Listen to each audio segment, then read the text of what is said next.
போன ஆடியோவில் 10வது ஸ்கந்தத்துல 10வது அத்தியாயத்துல தாமோதர லீலைய பத்தி பார்த்தோம்.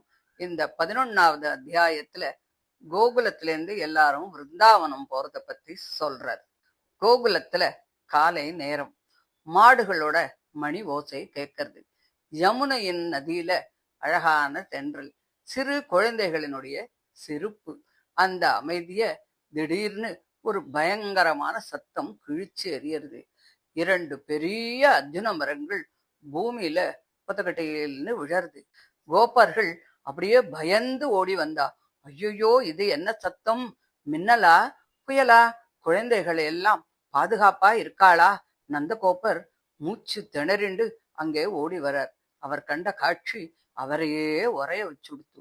2 பெரிய மரங்கள் தரையில விழுந்து கிடக்கு. அதன் நடுவில இந்த குட்டி கிருஷ்ணன் இடுப்புல கயறு கட்டப்பட்டபடி அந்த உலூக்கலத்தை இழுத்துண்டு நிற்கிறான். கோபர்கள் ஒத்தர பார்த்துக்கிறா. இது எப்படி நடக்கும்? இந்த குழந்தையா மரத்தை இப்படி வீழ்த்தியது? அப்போ அருகில் இருந்த சிறுவர்கள் எல்லாரும் ரொம்ப ஆரவாரம் பண்றா. ஆமா ஆமா, கிருஷ்ணன் தான் இப்படி பண்ணினான், அவன் தான் இந்த உலூக்கலத்தை பிடிச்சு இழுத்தான், அப்படியே மரம் விழுந்துடுத்து அப்படின்னு குழந்தைகள் சொல்றது. ஒரு வயதான கோபர் இத பார்த்துட்டு சிரிச்சுக்கிறார். அடே பிள்ளைகளே, எவ்வளவு பெரிய மரம் இந்த சின்ன குழந்தையால விழுமா? அதனால அவ கண்கள் எல்லாம் ஒரு பெரிய சந்தேகம் வந்துடுத்து. நந்தகோபர் மெதுவாக கிருஷ்ணன் கிட்ட போனார். கிருஷ்ணன் பெரிய கண்ணால அவரை பார்க்கறான். அவனுடைய முகத்துல குறும்பான சிரிப்பு. நந்தர் அவனை பார்த்து சிரிக்கிறார். கண்ணா, நீ என்ன பண்ணின? அவர் அவனை அவிழ்த்து விட்டார். கிருஷ்ணன் உடனே அப்பா அவனுடைய மார்பிலே ஏறிக்கொண்டான். நாட்கள் ஓடியது.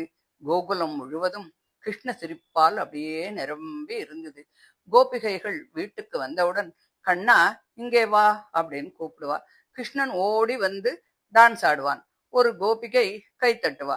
ஆடு கண்ணா அப்படின்னு சொல்லுவா. உடனே அவன் சின்ன காலை தூக்கி ஆடுவான். இன்னொருத்தி சொல்வாள், எங்க இப்போ ஒரு பாட்டு பாடு. உடனே அவன் மழலை குரல்ல பாட ஆரம்பிச்சுடுவான். எல்லாரும் சிரிப்பா. சில நேரங்கள்ல அவள்லாம் சொல்றதுக்கு ஏற்ப மரபொம்மை மாதிரி கை கால்களை ஆட்டுவான். யசோதா அவனை பார்த்து மனசு அப்படியே உருகி போயிடுவா. இவன் சாதாரண குழந்தையா அப்படின்னு யோசிப்பா. ஆனா அடுத்த நிமிஷம் இவன் என் மகன் அப்படின்னு ஓடி போய் அணைச்சு விடுவா. இவ்வாறு தன் பக்தர்களுக்கு கீழ்ப்படிவது போல நடந்து கொண்டு அவர்களுக்கு பெரிய இன்பத்தை கொடுத்து கொண்டு இருந்தான். ஒரு நாள் பழம் வாங்குங்கோ பழம் அப்படின்னு ஒரு வயதான பழக்காரி கூவிண்டு வந்தா.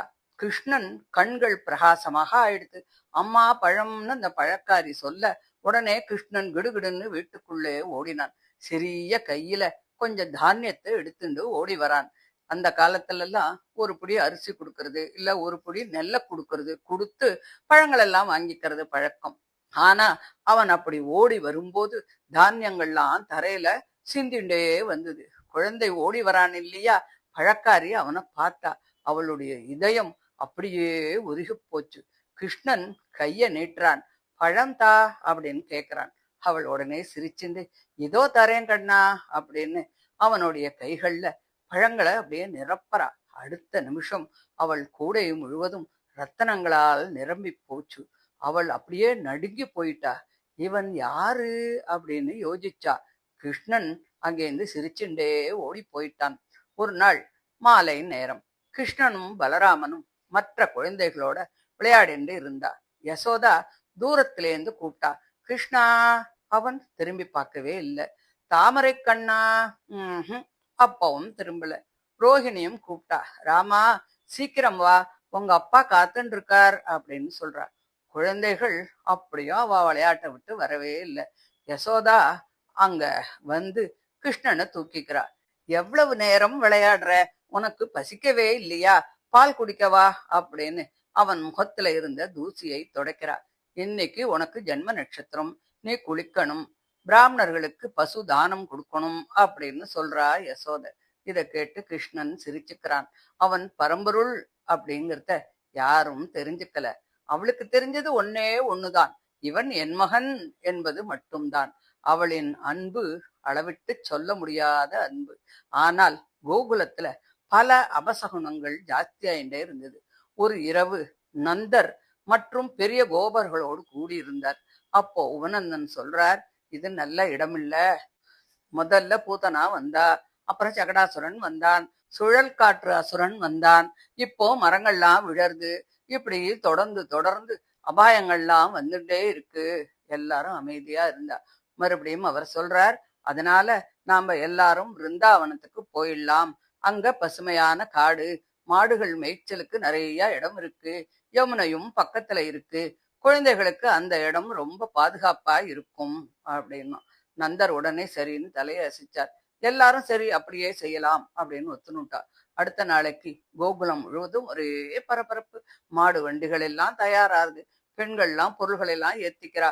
முதியவர்கள் எல்லாம் உட்கார்ந்துக்கிறா. குழந்தைகள்லாம் ஒரே சந்தோஷமா இருக்கா.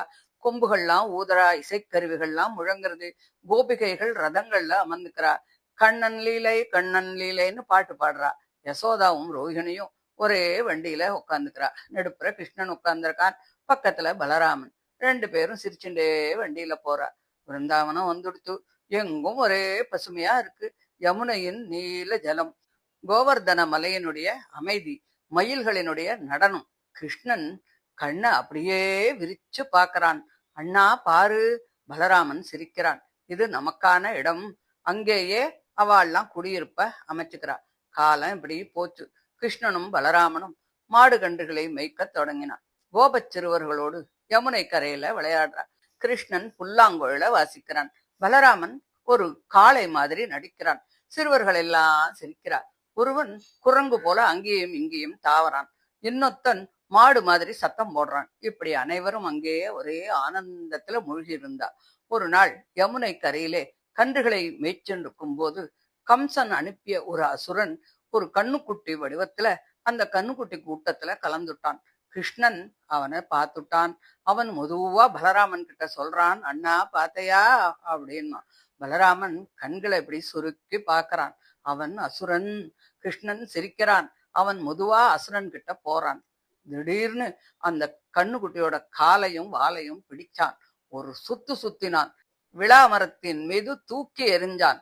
அசுரன் தரையிலே பதக்கட்டில்னு விழுந்தான். அப்படியே மாண்டு போயிட்டான். சிறுவர்கள் எல்லாம் சந்தோஷமா கை தட்டுறா.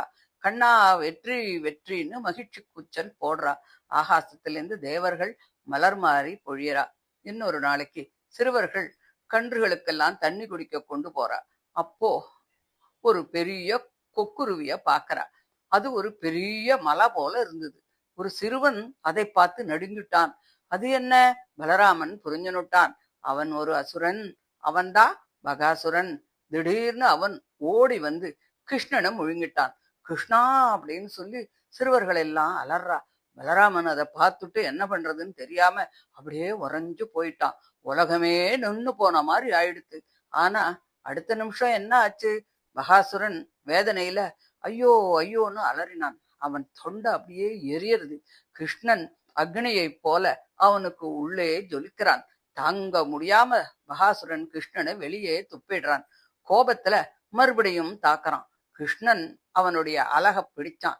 கர்றன்னு ஒரே இழுப்புல ரெண்டா பொழந்துட்டான். அசுரன் விழுந்தான். வானத்துல மலர்மழை பொழிஞ்சது. தேவர்கள் எல்லாம் ஜெய் ஜெய்னு கோஷம் போடுறா. சிறுவர்கள் ஓடி வந்து கிருஷ்ணனை அப்படியே கிருஷ்ணா அப்படின்னு சொல்லி அணைச்சுக்கிறா. நாங்க ரொம்ப பயந்து போயிட்டோம் கிருஷ்ணா அப்படின்னு சொல்றா. கிருஷ்ணன் சிரிக்கிறான். ஏன், நான் தான் இருக்கேனே, என்ன பயம் உங்களுக்கு அப்படிங்கிற மாதிரி இருந்தது அந்த சிரிப்பு. அவள்லாம் பிரஜத்துக்கு திரும்பி வந்து நடந்ததையெல்லாம் சொல்றா. கோபிகைகள்லாம் இதை கேட்டுட்டு அப்படியே கண்கலங்கி போயிட்டா. யசோதா கிருஷ்ணனை அப்படியே இறுக கட்டி அணைச்சுக்கிறா. எத்தனை ஆபத்து வந்தாலும் எதுவும் உனக்கு ஆகல. நந்தர் முதுவா சொல்றார், கர்க்க முனிவர் சொன்னது உண்மைதான். இவன் சாதாரண குழந்தை இல்ல அப்படிங்கிறார். ஆனா யசோதா உடனே சொல்றா, இவன் எதுவாக இருந்தாலும் சரிதான், இவன் என் மகன் அப்படிங்கிறா. கிருஷ்ணன் அவளை பார்த்து சிரிக்கிறான். இப்படி நந்தகோபர் முதலியவர்கள் கிருஷ்ண பலராமன் கதைகளை பேசிண்டே ஆனந்தமா வாழ்ந்தா. பகவத் நினைவுல மூழ்கி போனதுனால உலக துன்பங்களை எல்லாம் அவள்லாம் உணரவே இல்லை. கிருஷ்ணரும் பலராமரும் தங்கள் குழந்தை பருவத்தை பிரஜத்தில் தெய்வீக லீலைகளாலும் ஆனந்த விளையாட்டுக்களாலும் நிறைவு பண்ணினா அப்படின்னு சொல்லி இந்த 11வது அத்தியாயத்தையும் நிறைவு பண்றா. இதை தொடர்ந்து 12வது அத்தியாயத்தை அடுத்த ஆடியோல பார்க்கலாம். தேங்க்யூ.